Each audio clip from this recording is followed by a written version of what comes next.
The Adventures of Huckleberry Finn by Mark Twain. Chapter 29.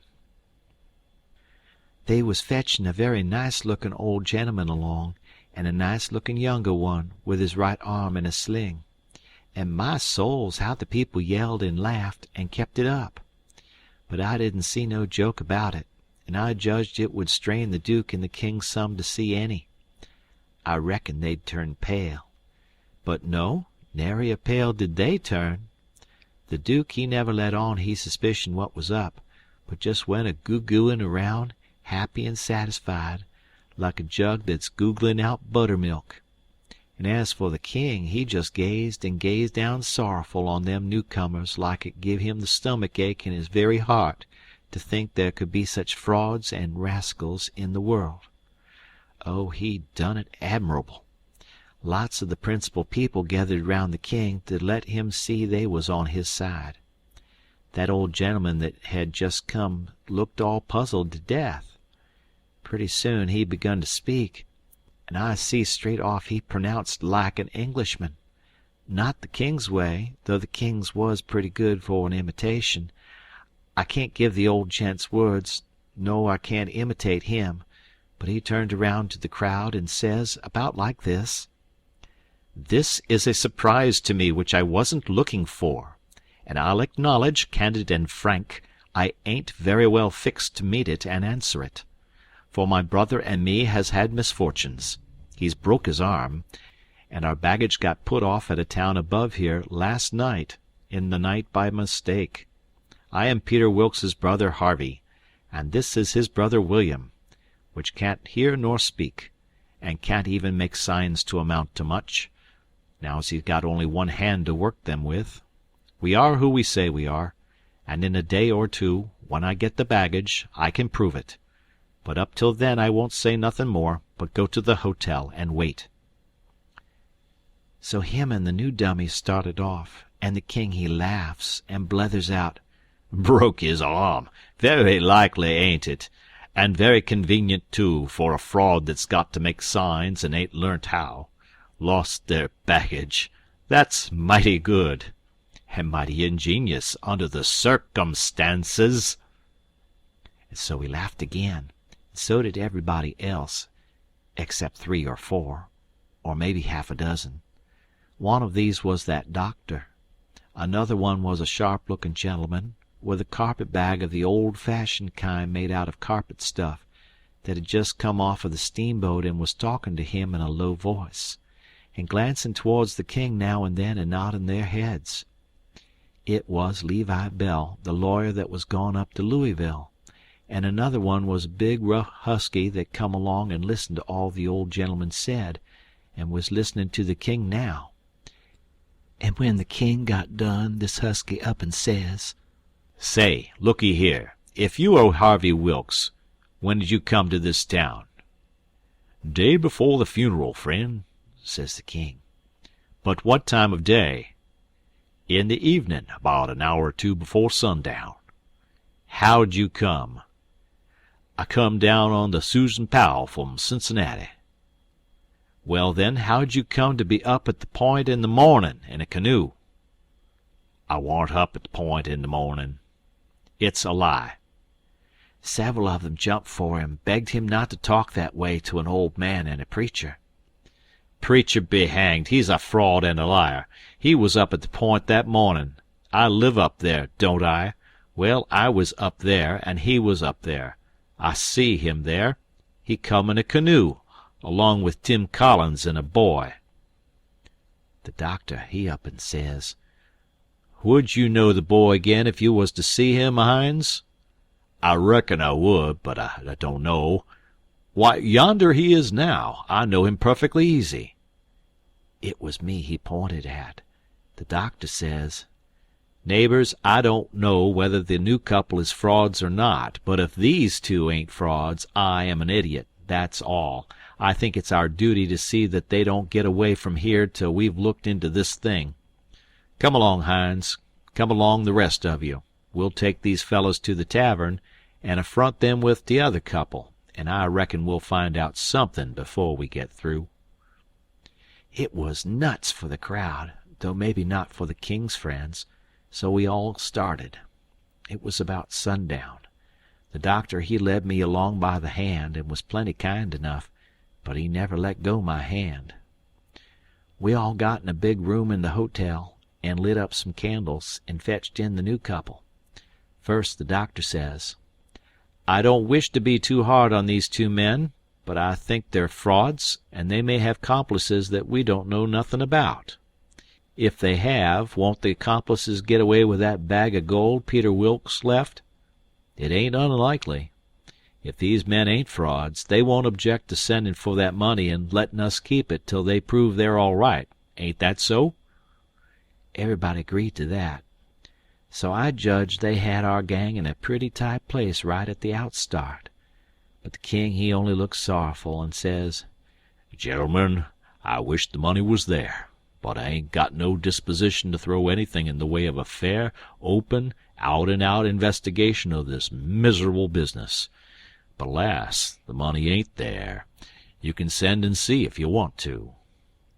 "Where is it, then?" "Well, when my niece give it to me to keep for her, I took and hid it inside of the straw tick in my bed, not wishing to bank it for the few days we be here, and considering the bed a safe place, we not being used to niggers, and supposing 'em honest, like servants in England. The niggers stole it the very next morning after I went downstairs, and when I sold 'em I hadn't missed the money yit, so they got clean away with it. My servant here can tell you about it, gentlemen." The doctor and several said, "Shucks," and I seen nobody didn't altogether believe him. One man asked me if I see the niggers steal it. I said no, but I see them sneaking out of the room and hustling away, and I never thought nothing, only I reckoned they was afraid they had waked up my master and was trying to get away before he made trouble with them. That was all they asked me. Then the doctor whirls on me and says, "Are you English too?" I says yes, and him and some others laughed, and says, "Stuff!" Well, then they sailed into the general investigation, and there we had it, up and down, hour in, hour out, and nobody never said a word about supper, nor ever seemed to think about it, and so they kept it up, and it was the worst mixed-up thing you ever see. They made the king tell his yarn, and they made the old gentleman tell his'n, and anybody but a lot of prejudiced chuckleheads would have seen that the old gentleman was spinning truth and the other one lies. And by they had me up to tell what I knowed. The king he give me a left-handed look out of the corner of his eye, and so I knowed enough to talk on the right side. I begun to tell about Sheffield, and how we lived there, and all about the English Wilkses, and so on. But I didn't get pretty fur till the doctor begun to laugh, and Levi Bell, the lawyer, says, "Set down, my boy. I wouldn't strain myself if I was you. I reckon you ain't used to lying. It don't seem to come handy. What you want is practice. You do it pretty awkward." I didn't care nothin' for the compliment, but I was glad to be let off anyway.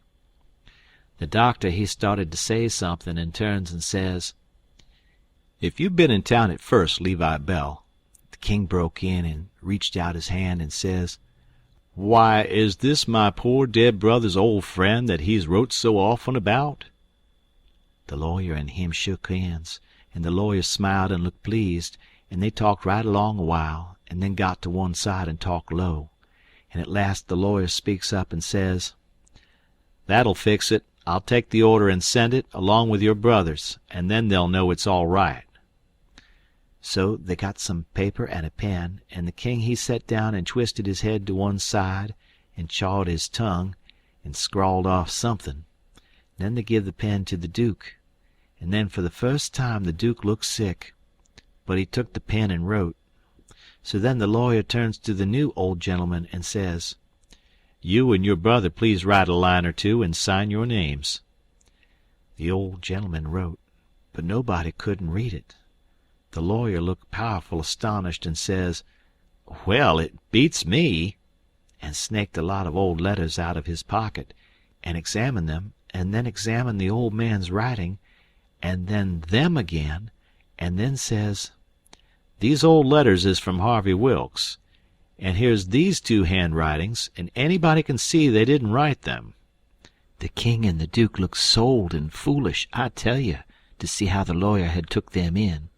"And here's this old gentleman's handwriting, and anybody can tell easy enough he didn't write them.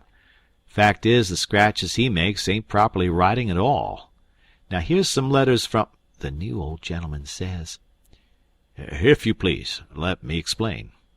Nobody can read my hand but my brother there, so he copies for me. It's his hand you've got there, not mine." "Well," says the lawyer, "this is the state of things. I've got some of William's letters, too. So if you'll get him to write a line or so, we can come—" "He can't write with his left hand," says the old gentleman. "If he could use his right hand, you would see that he wrote his own letters and mine, too. Look at both, please. They're by the same hand." The lawyer done it, and says, "I believe it's so, and if it ain't so, there's a heap stronger resemblance than I'd noticed before, anyway. Well, well, well, I thought we was right on the track of a solution, but it's gone to grass partly. But anyway, one thing is proved. These two ain't either of them Wilkes's," and he wagged his head towards the king and the duke. Well, what do you think? That mule-headed old fool wouldn't give in then. Indeed he wouldn't. Said it warn't no fair test. Said his brother William was the cussedest joker in the world, and hadn't tried to write. He see William was going to play one of his jokes the minute he put the pen to paper, and so he warmed up and went warbling right along till he was actually beginning to believe what he was saying himself. But pretty soon the new gentleman broke in and says, "I've thought of something. Is there anybody here that helped to lay out the late Peter Wilkes for burying?" "Yes," says somebody. "Me and Ab Turner done it. We're both here." Then the old man turns toward the king and says, "Perhaps this gentleman can tell me what was tattooed on his breast." Blamed if the king didn't have to brace up mighty quick, or he'd a squished down like a bluff bank that the river has cut under, it took him so sudden. And mind you, it was the thing that was calculated to make most anybody squish to get fetched such a solid one as that without any notice, because how was he going to know what was tattooed on the man? He whitened a little. He couldn't help it, and it was mighty still in there, and everybody bending a little forwards and gazing at him. Says I to myself, now he'll throw up the sponge. There ain't no more use. Well, did he? A body can't hardly believe it, but he didn't.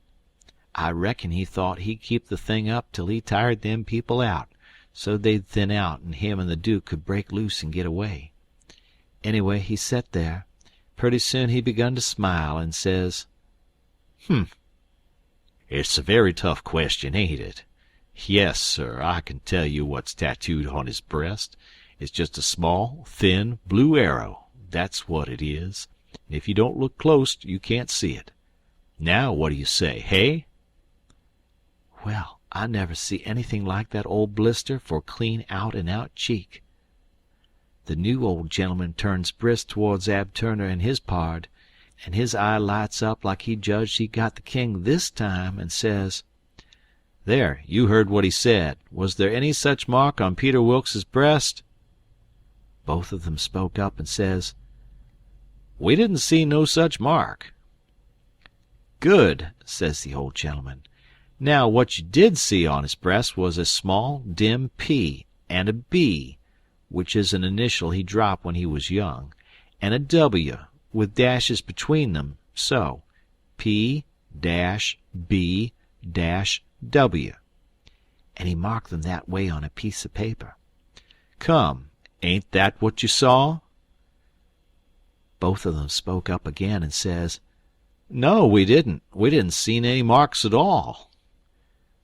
Well, everybody was in a state of mind now, and they sings out, "The whole bilin' of 'em's frauds. Let's duck 'em. Let's drown 'em. Let's ride 'em on a rail." And everybody was whooping at once, and there was a rattling powwow. But the lawyer he jumps on the table and yells and says, "Gentlemen, gentlemen!" hear me just a word. Just a single word, if you please. There's one way yet. Let's go and dig up the corpse and look." That took them. "Hooray!" they all shouted, and was starting right off. But the lawyer and the doctor sung out, "Hold on, hold on! Collar all these 4 men and the boy, and fetch them along too." "We'll do it," they all shouted, "and if we don't find them marks we'll lynch the whole gang." I was scared now, I tell you, but there warn't no getting away, you know. They gripped us all and marched us right along, straight for the graveyard, which was a mile and a half down the river, and the whole town at our heels, for we made noise enough, and it was only 9 in the evening. As we went by our house, I wished I hadn't sent Mary Jane out of town, because now if I could tip her the wink she'd light out and save me, and blow on our deadbeats. Well, we swarmed along down the river road, just carrying on like wildcats, and to make it more scary the sky was darking up, and the lightning beginning to wink and flitter, and the wind to shiver amongst the leaves. This was the most awful trouble and most dangersome I ever was in, and I was kinder stunned. Everything was going so different from what I had allowed for. Instead of being fixed so I could take my own time if I wanted to, and see all the fun, and have Mary Jane at my back to save me and set me free when the close fit come, here was nothing in the world betwixt me and sudden death but just them tattoo marks. If they didn't find them... I couldn't bear to think about it, and yet somehow I couldn't think about nothing else. It got darker and darker, and it was a beautiful time to give the crowd the slip, but that big husky had me by the wrist. Hines, and a body might as well try to give Goliath the slip. He dragged me right along, he was so excited, and I had to run to keep up. When they got there they swarmed into the graveyard and washed over it like an overflow. And when they got to the grave they found they had about 100 times as many shovels as they wanted, but nobody hadn't thought to fetch a lantern. But they sailed into digging anyway by the flicker of the lightning, and sent a man to the nearest house a half a mile off to borrow one. So they dug and dug like everything, and it got awful dark, and the rain started, and the wind swished and swooshed along, and the lightning come brisker and brisker, and the thunder boomed. But them people never took no notice of it, they was so full of this business. In 1 minute you could see everything and every face in that big crowd, and the shovelfuls of dirt sailing up out of the grave, and the next second the dark wiped it all out, and you couldn't see nothing at all. At last they got out the coffin and begun to unscrew the lid, and then another such crowding and shouldering and shoving as there was to scrooge in and get a sight you never see. And in the dark that way it was awful. Hines he hurt my wrist dreadful pulling and tugging so, and I reckon he clean forgot I was in the world, he was so excited and panting. All of a sudden the lightning let go a perfect sluice of white glare, and somebody sings out, "By the living Jingo, here's the bag of gold on his breast." Hines let out a whoop like everybody else, and dropped my wrist and give a big surge to bust his way in and get a look, and the way I lit out and shinned for the road in the dark there ain't nobody can tell. I had the road all to myself, and I fairly flew. Leastways, I had it all to myself except the solid dark, and the now and then glares, and the buzzing of the rain, and the thrashing of the wind, and the splitting of the thunder. And sure as you are born, I did clip it along. When I struck the town, I see there warn't nobody out in the storm, so I never hunted for no back streets, but humped it straight through the main one. And when I begun to get towards our house, I aimed my eye and set it. No light there, the house all dark, which made me feel sorry and disappointed, I didn't know why. But at last, just as I was sailing by, flash comes the light in Mary Jane's window, and my heart swelled up sudden, like to bust, and the same second the house and all was behind me in the dark, and warn't ever going to be before me no more in this world. She was the best girl I ever see, and had the most sand. The minute I was far enough above the town to see I could make the towhead, I begun to look sharp for a boat to borrow, and the first time the lightning showed me one that wasn't chained I snatched it and shoved. It was a canoe, and warn't fastened with nothing but a rope. The towhead was a rattling big distance off, away out there in the middle of the river, but I didn't lose no time, and when I struck the raft at last I was so fagged I would have just laid down to blow and gasp if I could have afforded it, but I didn't. As I sprung aboard I sung out, "Out with you, Jim, and set her loose! Glory be to goodness we're shut of them!" Jim lit out and was coming for me with both arms spread, he was so full of joy, but when I glimpsed him in the lightning, my heart shot up in my mouth and went overboard backwards, for I forgot he was old King Lear and a drownded Arab all in one, and it most scared the livers and lights out of me. But Jim fished me out, and was going to hug me and bless me and so on, he was so glad I was back and we was shut of the king and the duke, but I says, "Not now! Have it for breakfast! Have it for breakfast! Cut loose and let her slide!" So in 2 seconds away we went a-sliding down the river, and it did seem so good to be free again and all by ourselves on the big river, and nobody to bother us. I had to skip around a bit and jump up and crack my heels a few times. I couldn't help it, but about the third crack I noticed a sound that I knowed mighty well, and held my breath and listened and waited, and sure enough, when the next flash busted out over the water, here they come, and just laying to their oars and making their skiff hum. It was the king and the duke. So I wilted right down onto the planks then and give up, and it was all I could do to keep from crying. End of chapter.